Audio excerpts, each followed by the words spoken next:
Disclaimer. This podcast will mostly deal with the relationship between men. If you as a listener is comfortable with this subject matter, please sit back and enjoy the program. Welcome, listeners, to a night of wonder. This is the Two-Timer series, Collective, a collection of different genres created by D.B. Watson, writer of the Two-Timer series. In this program, you will hear a different tale once a week read by me, A.J. Carter. If you enjoy any of these stories, please show your support by ringing that bell, giving a thumbs up, and a follow. Thank you. Questions. The pack gathered around their butchered brothers. Their alpha, called Omar, surveyed the cabin with the one dead human with a hole in his chest that once housed his heart.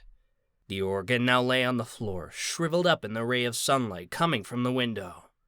He smelled the scent of the loner lichen he knew as Adam, and another scent he presumed was the vampire.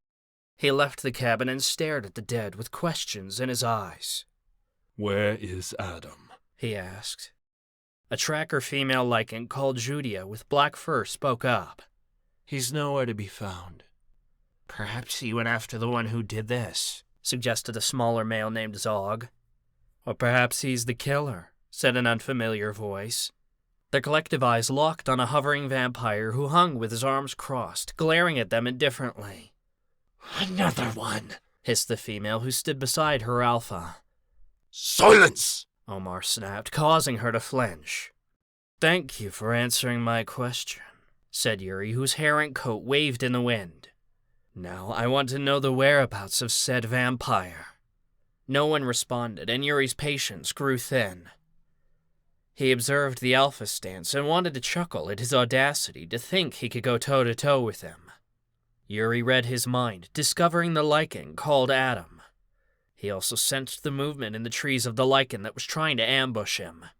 The brave lichen leaped from the thick foliage of the branches in a nearby tree towards the head of the floating vampire with his jaw wide open and branding his jagged teeth that could clap down on a normal human's head and crack it like a nut in one bite, but instead, Yuri moved so fast and counterattacked him with one swift wave of his hand. His sharp nails sliced through the lichen's neck, spine, and throat so cleanly, the lichen expression stayed the same while his head separated from his body, both going in two different directions.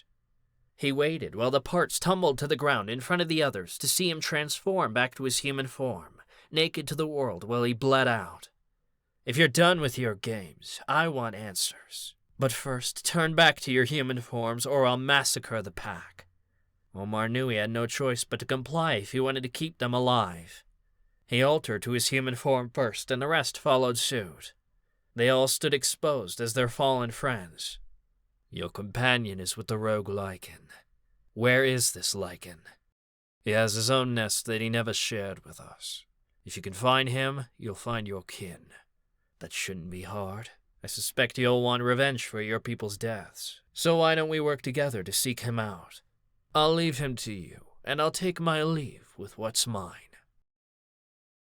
Thank you for listening. This was a short story by D.B. Watson and read by me, A.J. Carter. If you want to hear more of this story, please leave a comment.